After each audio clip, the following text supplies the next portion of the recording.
discover your learning options at the Institute for Mergers, Acquisitions, and Alliances. We understand that each professional has unique needs. That's why we offer flexible learning options designed to help you achieve your goals while accommodating your busy lifestyle.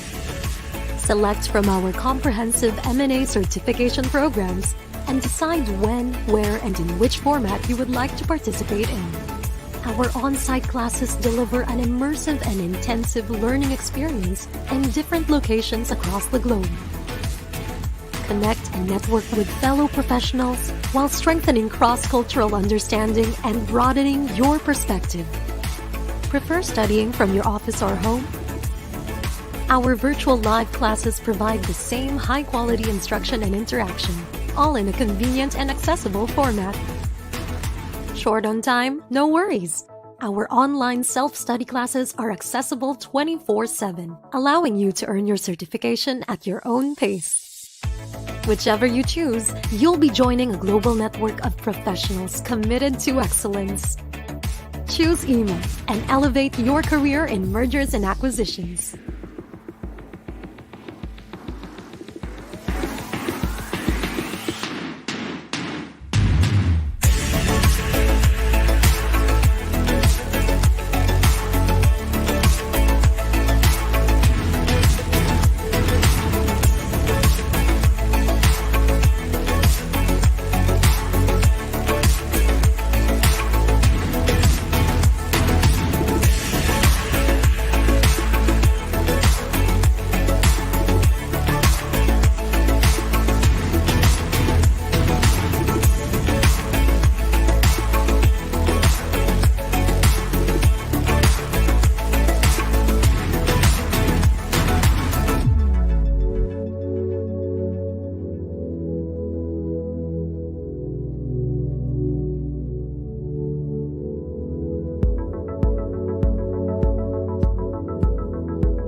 The webinar is about to begin.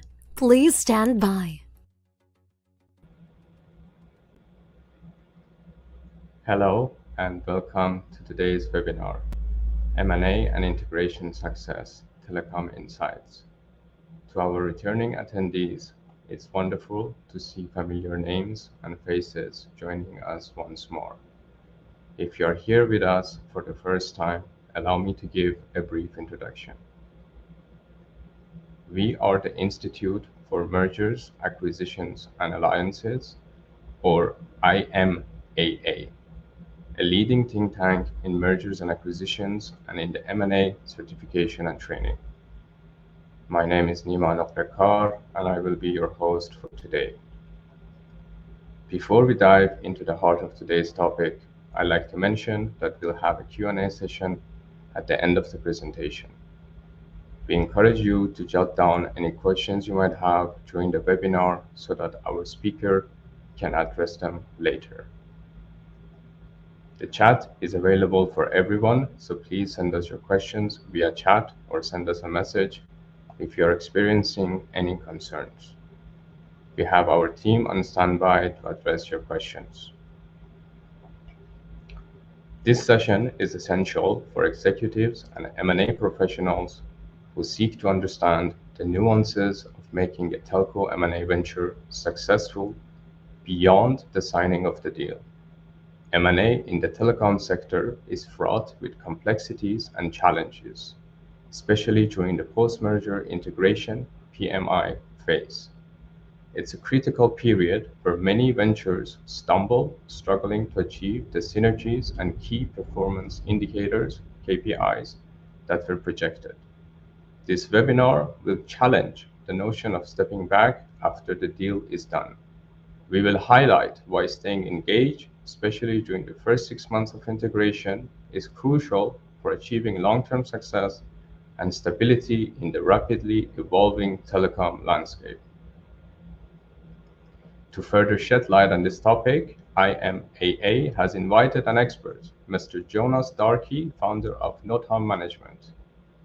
Jonas is a seasoned corporate development executive with a strong background in M&A sourcing and in complex transformation programs for global organizations. He has solid leadership experience from driving large projects and from several CEO positions. He has held leading positions and consulted in different industries, including telco, IT, media, life sciences, and the public sector. Since 2018, Jonas works as a management consultant specialized in post-merger integration, M&A transactions, as well as strategic sourcing and partnering setups. Jonas holds an MSc in Business and Economics from Uppsala University, as well as an engineering certificate. Without further ado, let us give a warm virtual applause to Jonas Darke. Hello, Jonas. Welcome. Hello, Nima, and hi all. I'm Jonas, and thank you so much for the introduction.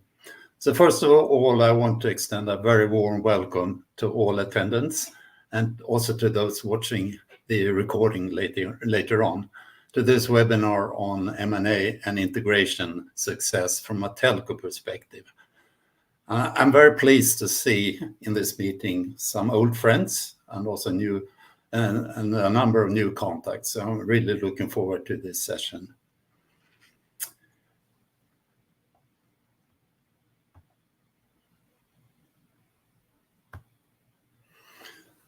I once worked in a company where one of the guiding principles for doing business was that once you had signed a deal, you should put on your hat and leave, and then let the organization handle business.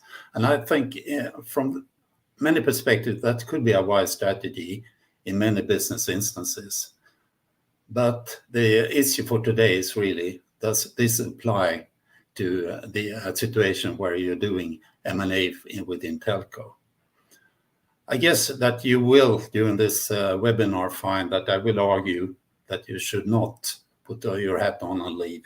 But let's see what this discussion will bring us.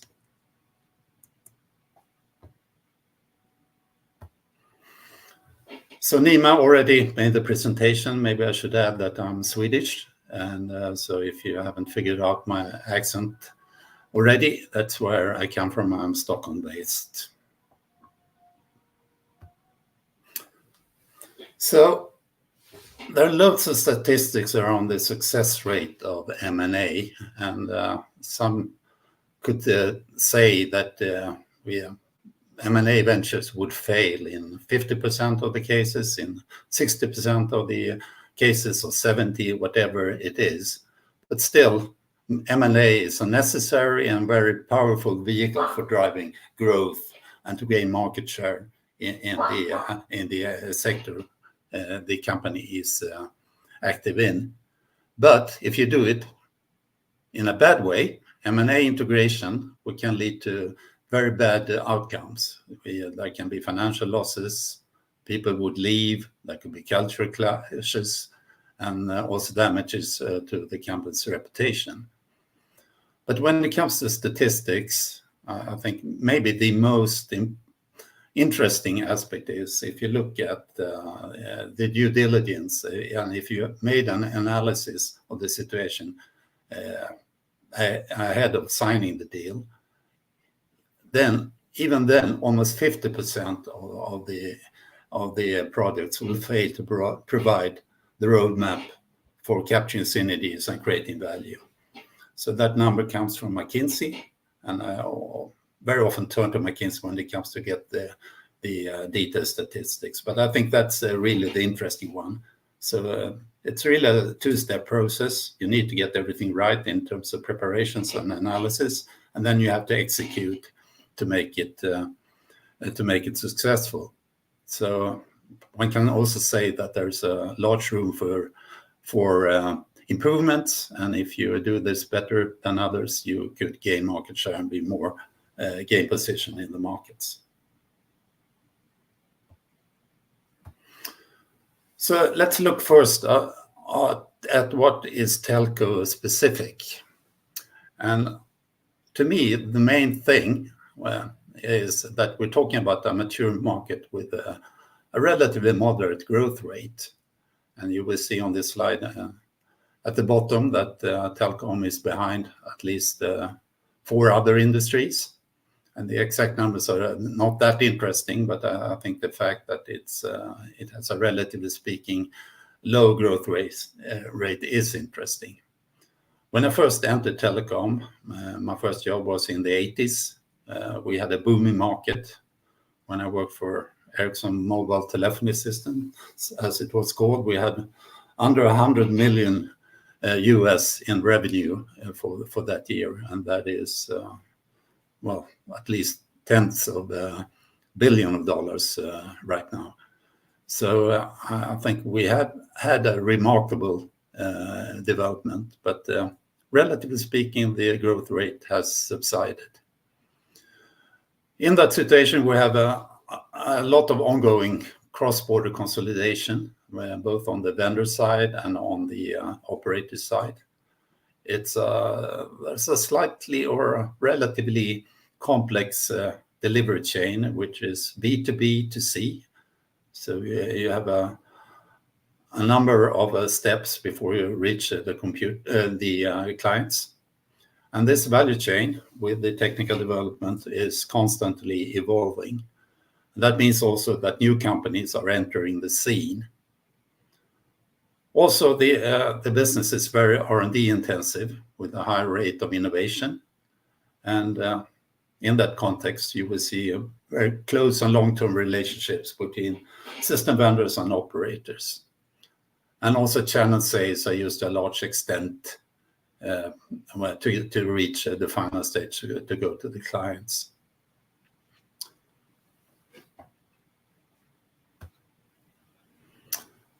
And adding to that, you have the technical side of it, which is also quite complex. At the bottom right, you will see quite an intricate picture of the system architecture with the different steps. So we have a large installed base of network equipment, which goes both for software and hardware. There are many complex operational support systems, billing, CRM, customer support, you name it. And also a very large customer base with the operators.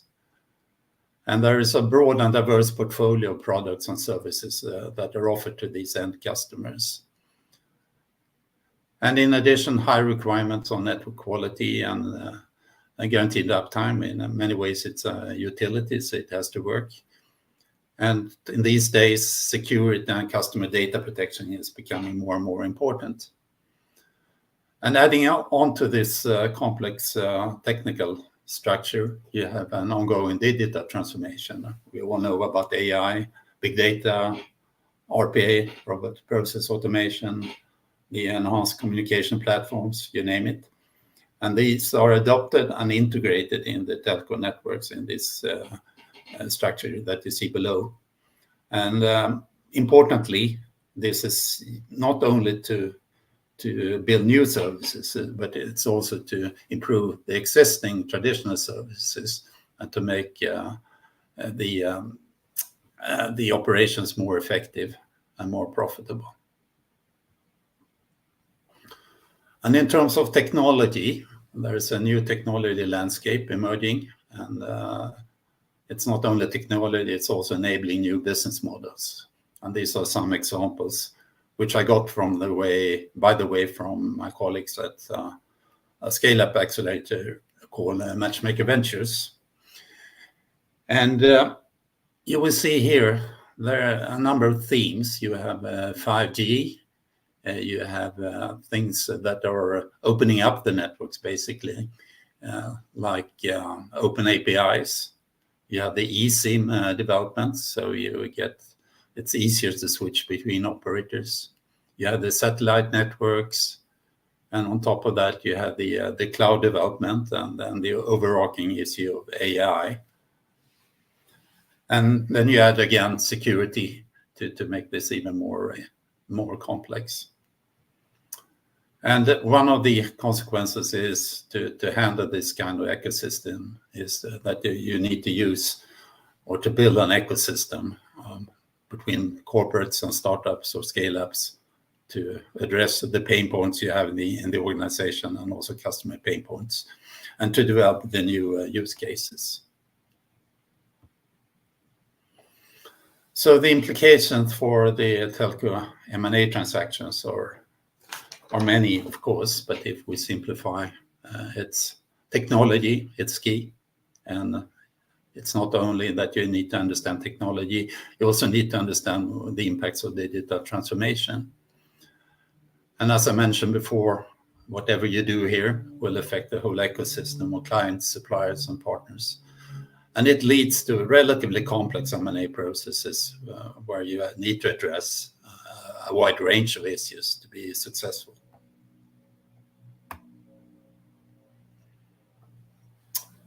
So I think I mentioned this at the very start, that to reach your goals, to have value created and to meet your business goals, you need to do everything right in at least two dimensions. It's about building the foundation, getting the intent and synergies clarified and communicated, getting your integration strategy straight, doing your integration design and make all the plans necessary, and also understand the ways of working of both the acquired and the acquiring side.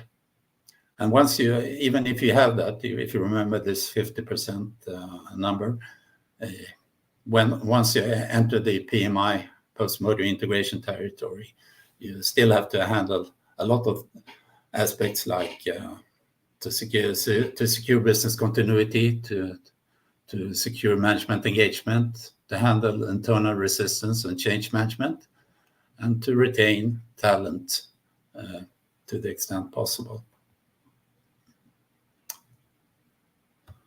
So let's start with the foundation. I mentioned intent and synergies, integration strategy, the design and the planning, and how to look upon the ways of working on the acquired operation. And this slide is, in a way, to welcome you to my world. I've lived and breathed this kind of discussions for many years. So before you get to do an actual M&A deal, you need to understand in different steps what is the growth strategy and the wanted position of your operation. what are our gaps, and how do we fulfill these gaps? Is it through organic growth, sourcing, partnering, mergers and acquisitions? Once you've decided to go for M&A, there will be an acquisition plan. And I know this because I've been both in strategic sourcing, I've been in business development, I've been involved in designing partnering setups, and also, as Nima said, I've been running a number of mergers and acquisition projects. So, but still, there is statistics also to show, and there is statistics about everything, that if you stay out of the M&A game, it's in the long run not an option for a large corporation, and because of considering the ever-changing landscape, few companies can do everything themselves. And what you would see, even though the success rate is bad or poor, you will see that if you don't do M&A, you will lose your innovation, and you will be left behind from a growth perspective.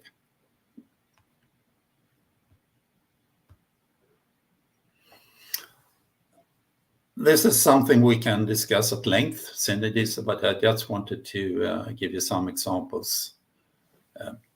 You have a positive synergies in a deal. You have the revenue synergies from, for example, cross-selling of different service portfolios. You have the operational synergies that could come, for example, from sharing of resources, network resources. You have technological synergies where you can benefit from the R&D activities on both organizations. You have the SG&A synergies, shared common functions, for instance, finance or HR or IT. And IT, I would say, stands out in a bit because it could be both a positive and negative. I'll mention a few words about this a bit later. And then on the negative side, you have the negative revenue synergies, but there could be sacrifices, because if you have long-term relationships with some clients and then you change the ownership, you might lose some contracts if there's a duplication of segments, for instance. And in addition, you have transaction and integration costs that could be substantial in larger deals. So getting back to IT, when I was with Ericsson, there was a huge debate on the cost of IT. And the discussion was very often, can we do things in a smarter way to get costs down and prevent any cost increase when we integrate the smaller companies into the larger organization? But if you look deeper into it, it's not that easy. It's about system legacy investments, but it's also about security requirements. So a buying organization, for instance, can have other security requirements that at the end of the day will imply cost. And there could also be pure corporate control issues where you want access to information instantly from all parts of the organization, which in turn would put requirements on the IT infrastructure and entail costs at the end of the day.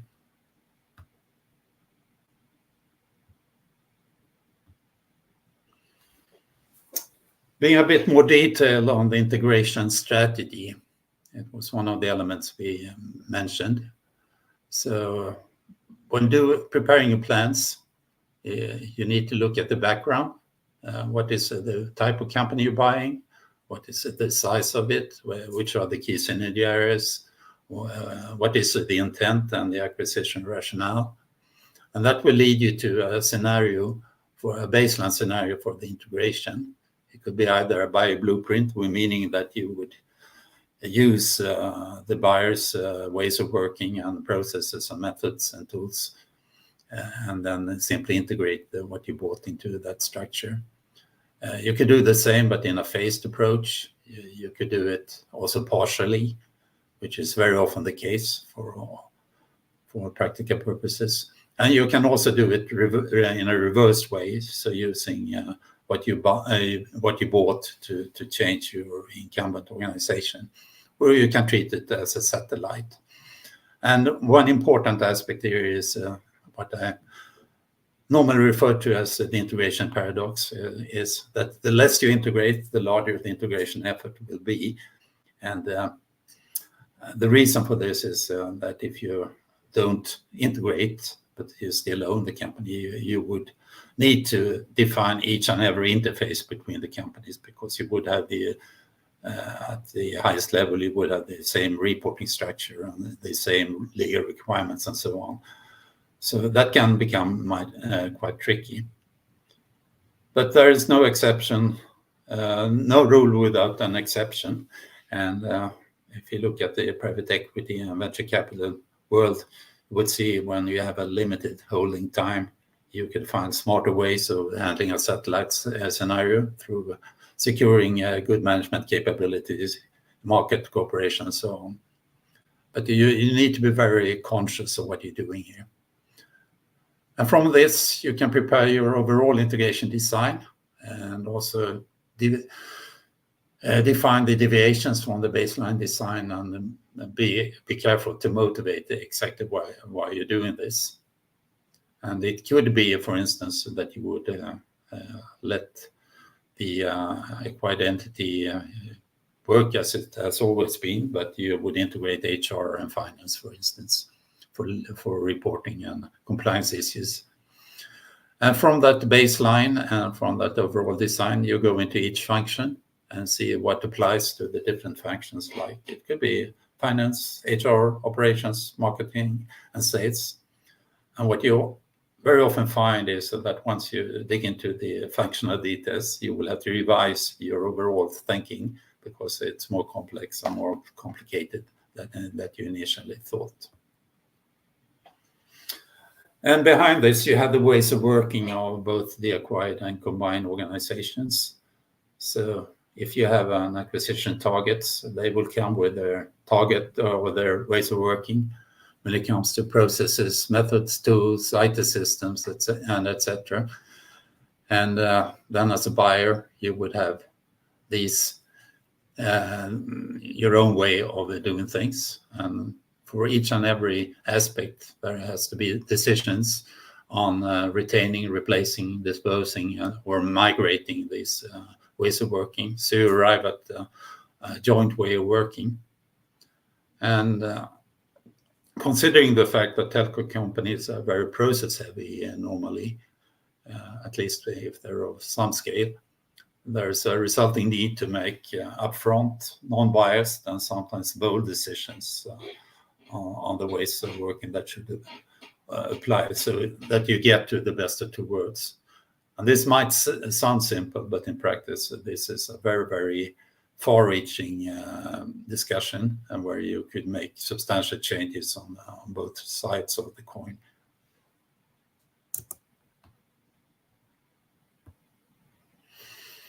And the preparations will be made during due diligence. And depending on the industry, that due diligence is quite a generic exercise, I would say, but the focus will differ from one industry to the other. And but as I said before, given the complexity, there will be a relatively extensive due diligence process in telco. And it will also set the scene for the coming post-merger integration project.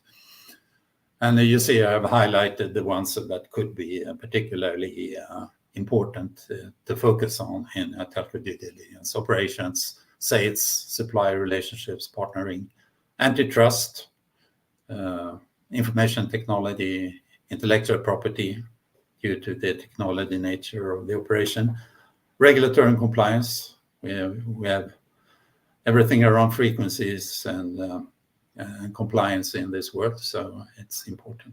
And then finally, it's about making the post-merger planning in parallel with the due diligence. And these are some of the tasks and special focus areas in a telco post-merger integration plan. It's the build the target operating model and the integration design, as we discussed, the day one plan, the 100 days plan, and the quick wins.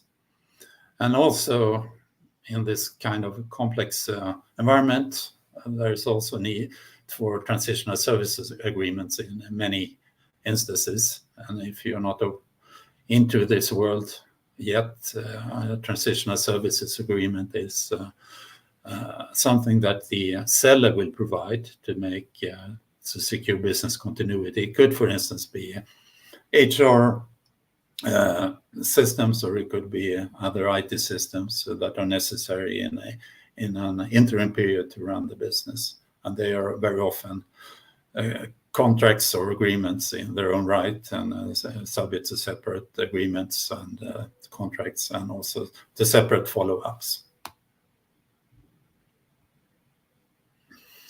So again, the two-step process.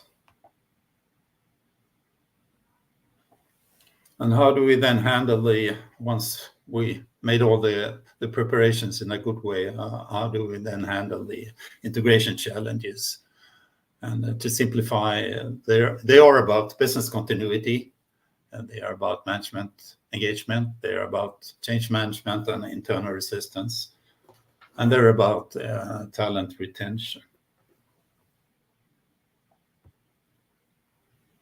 So the first one is business continuity, and it's so easy, and I've seen that many times. And once you've taken over an operation, you will have forgot about the internet. The initial sacrifices or complications that would make it difficult to uphold deliveries or customer relationships. And if you lose something during the first weeks or months, it will be very, very hard to compensate for that later on. So then your synergy calculations will not be enough, because if you also have to compensate for what you lost initially. So we need to not to forget about keeping up the current business. And what I found is that you have the network side, you have the customers and third parties, and you also have the IT and business support systems. And to focus on this and have people dedicated to supervise what is happening in the first few days. And I've seen, and I've been part of war rooms during the first few days of taking over an operation, where we put people together in a room, or nowadays it will be more virtual probably, but still getting together and having an eye on any issue that could arise. For instance, when I was working in the US with a large outsourcing deal, we were taking over the operation of a large network, and we were dependent on some tools that were delivered from a competitor. And we had to handle that both from a relationship perspective, to make sure that we had agreements on how to manage that, and also to make sure that technically all the interfaces were working. The second challenge is decision making, and we talk about management engagement. And I got this from my friends at Arthur D. Little Management Consultancy, for whom I worked for a period of time. And their research shows that during the first 6 to 9 months of integration, you will have a disproportional number of management decisions. It could be up to 10 to 100 times a steady state management situation. So this means that you need to have active involvement from not only the project people working with integration, but also from your management. Just as an example, I worked with a project in Spain where we took over a field services operation, and just to get clarity on what would apply HR-wise or towards the staff, we had to go through 231 policies and directives, just to make sure that we were aligned when it comes to conditions and work tools and so on. And it was not rocket science at all. It was straightforward, but it was something that needed to be worked at, but also where we needed decisions from management on what should apply. But once you have that, you also have to have a structured way of dealing with those decisions in terms of priorities. And you could, for instance, use an Eisenhower matrix, or you define what is urgent, not urgent, important and not important. It's a good way of doing this.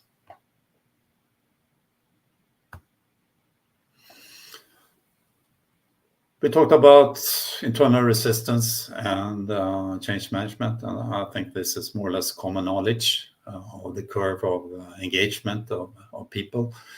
And what I added to this is the arrow that shows that the red arrow that shows that when you have the highest workload, you would have the most issues of motivation, and the low point will be there. So you need always to work on that. And the way I've survived a number of projects is my philosophy has always been to be firm in executing on my task on integration intent, but also to be respectful of the individuals.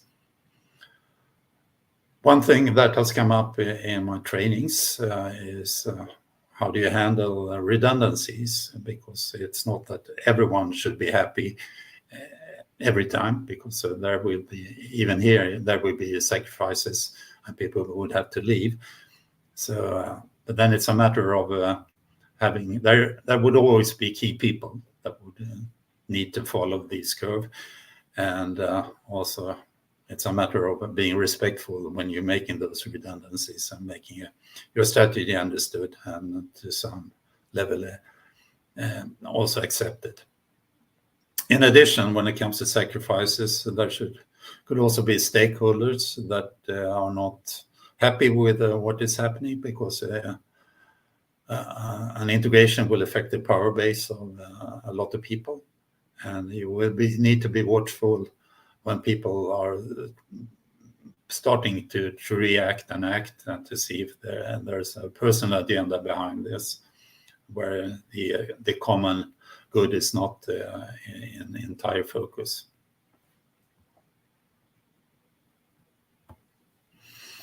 So that brings me to the fourth challenge. How do you retain the best people?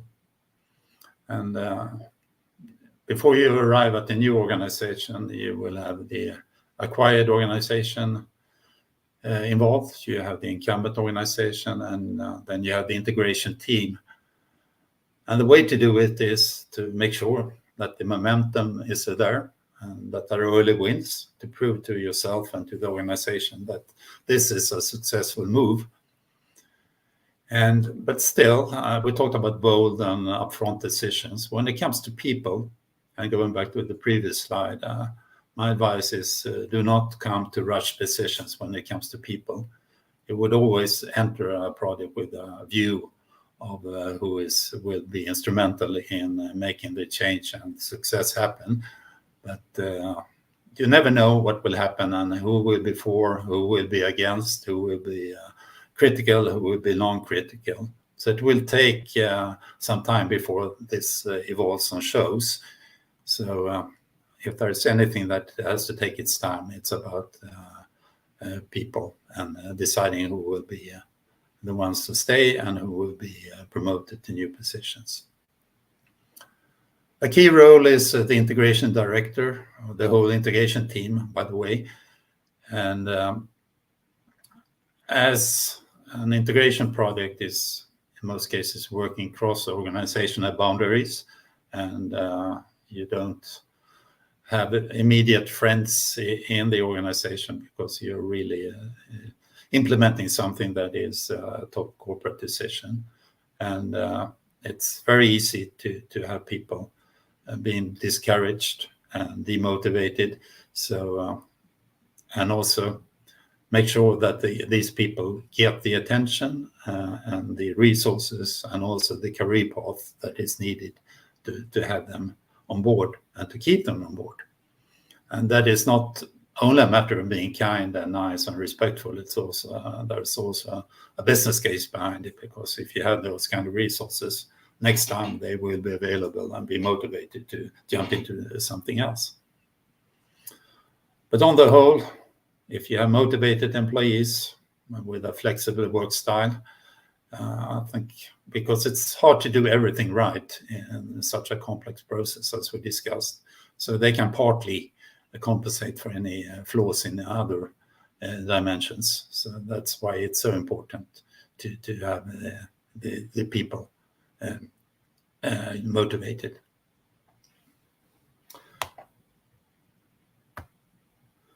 So I guess I've said it already. No, you should not put your hat on and leave as a PMI or M&A person or a manager, at least not for the first 9 to 12 months of integration. There are so many things happening, so we need to keep the eye on the ball for a period of time.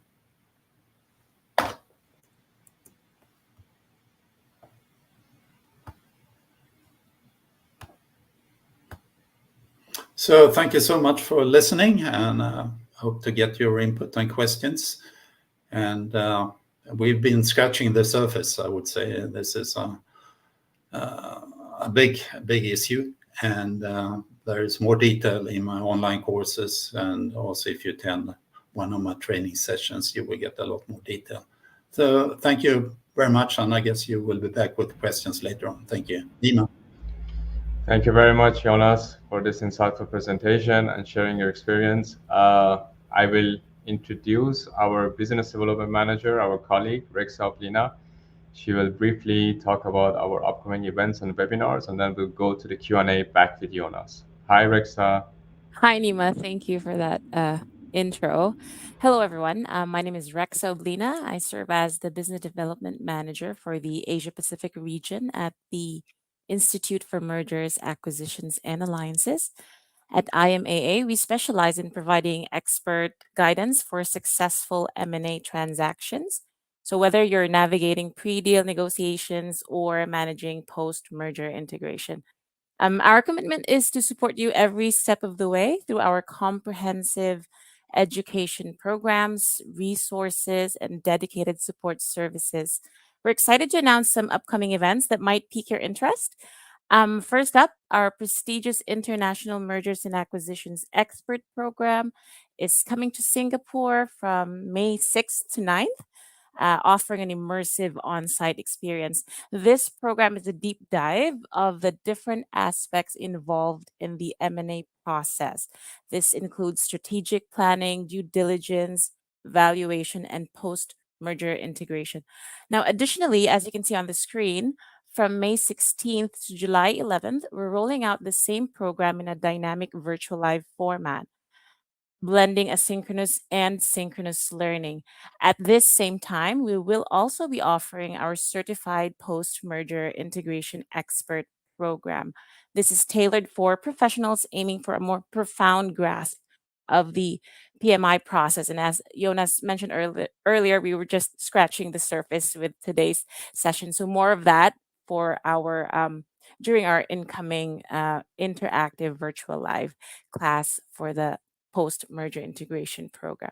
Now, furthermore, I'd like you to mark your calendars for our upcoming complimentary webinar with our guest speakers from Mercer, titled Unraveling Carve-Out Complexity, Optimizing People's Strategy for Success. This will be on May 21st at 11 a.m. Eastern Time, or that's 5 p.m. Central European Time. Now, for more details about our programs and services, please visit our website at imaa-institute.org, or feel free to reach out to us via email at info@imaa-institute.org. Now, thank you very much again for your attention, and let's dive into the Q&A questions. Back to Nima. Thank you very much, Rexa, for the wonderful opportunities. I hope our audiences are able to take advantage of them. We will start our Q&A session with Jonas. We will have the questions on screen. I'll read them, and then Jonas, please answer based on the order. How come telco M&A is more complex than many other industries? I would say I'm might be slightly biased because I've been in the media and telco industry for so many years. But I think there are some factors that point in this direction, and that is the regulatory impact, for instance, and also the technology change. And so it's when we talk to people, there are other industries that are like pharmaceutical, for instance, that are also highly complex for different reasons. And it's not a battle of complexity between industries, but the key point is not really who is the most complex. It's more about, given the character of my industry, where should I focus? So if there's any takeaway, it would be that where should I focus my efforts when it comes to a telco or a media M&A deal? And I hope this has given some guidance. Yeah, thank you. Next question would be how to benchmark profit margins of two companies with relatively different product set, but in same industry. That too, when target is not a listed company. Oh la la, that's a big one. I mean, I would say it's more of a corporate issue. What kind of profit margins can you expect from a deal, and what is your strategy when it comes to the products? Is it strategic to have this kind of product portfolio integrated or included in your overall portfolio, and what are the implications on your total profitability, and what would be the effects on the balance sheet, what would be the effects on the share price at the end of the day? So I think that might be part of the analysis. So it depends, but it has to be understood up front. So this analysis we need to go through very early and before the deal is signed, because otherwise, if we run into a situation where the share price will take a hit because we didn't realize that this is a different product line with a different profit structure, a margin structure, then we will run into problems. Thank you for those insights. We will move on to the next question now. And have you found organizational culture to be a big integration challenge in telco versus other industries?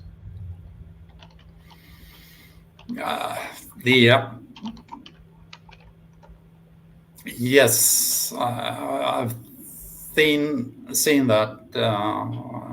I come to think in my early days, it was not in an M&A situation, but I worked with the first mobile network in former eastern part of Europe, in Hungary, and where we had a Hungarian PTT, a US company entering, and with a Swedish supplier. That was a big cultural issue to handle that. And so the answer would be that yes, it's a big integration challenge, but it's not based on the telco nature, I would say. It's more based on the global nature of the industry. And I know when I worked in the US, and Richard, you might also remember that, when we had this very multicultural team trying to build up an organization in the US, and that was a really interesting experience, and we all handled it in a good way, I would say. Thank you.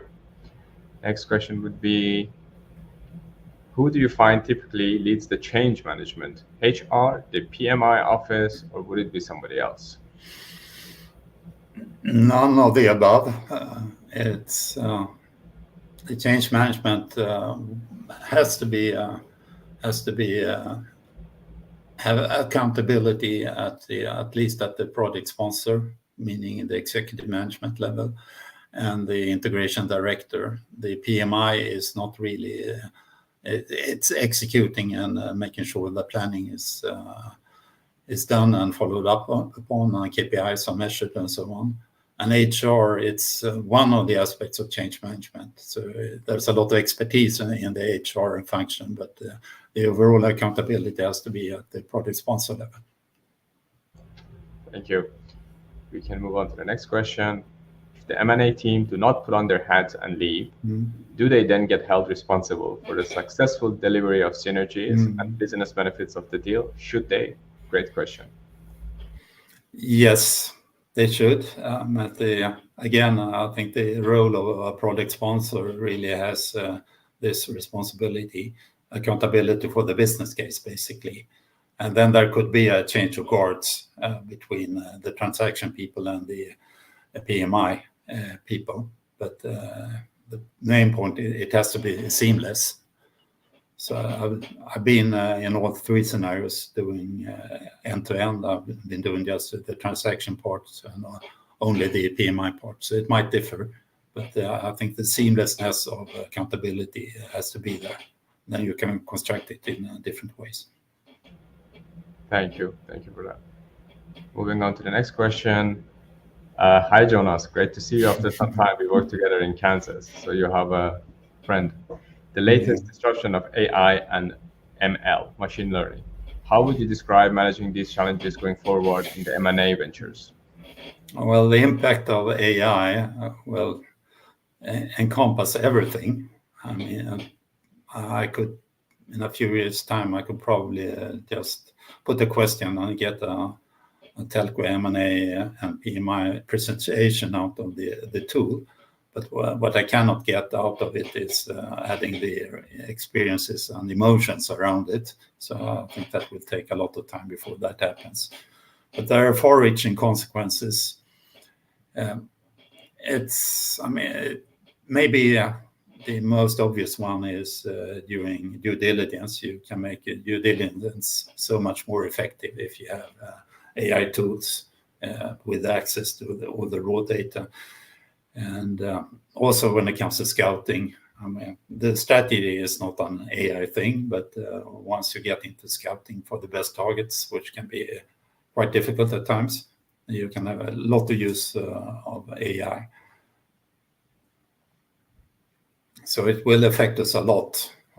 That's my conclusion. Great, thank you. What's another AI question? What will be the impact of AI on the M&A processes? Well, process will, intelligence, methods, tools might be a commodity going forward. So the sound judgment will remain there, as long as we're a human world. But a lot of things will become a lot easier, as I said, in due diligence and in process implementation, understanding of different processes. So it will facilitate our world and make more room for experience on sound judgment and emotions and culture. Great, thank you. So we have a few more questions coming from a different channel. I'll read them in order. What makes a good integration director? But there is another one which is similar. It says, what are the qualifications of a good integration director? So maybe you can answer both of them together. Yeah, having been there, I think that's an excellent question. It should be someone who is very preferably has a long tenure in the organization, and it should be on the buying side if that's the scenario, because you have to know the ins and outs of the organization you're working with. And then it has to be, the normal qualifications of a good project or program manager, but where personal integrity is the most important, I would say, because you have to stand up for what is in the overall corporate interest, and it can take some guts to do that. And you need to stand when things are starting to move and shake. And you have to stand there stable. Thank you. Let us ask the next question. What is your experience from deals you have been working with? what are your learnings from mistakes and successes? I guess it would be a good question to do a brief recap and wrap up before we end the webinar. So what are your learnings from mistakes and successes? I've thought about this quite a lot, especially when I've been given training, both virtually and on site. And because I get a lot of questions around this. And I think looking back, where I've been most successful in my task has been where I've taken the battles and I've stood up for what I believed is right.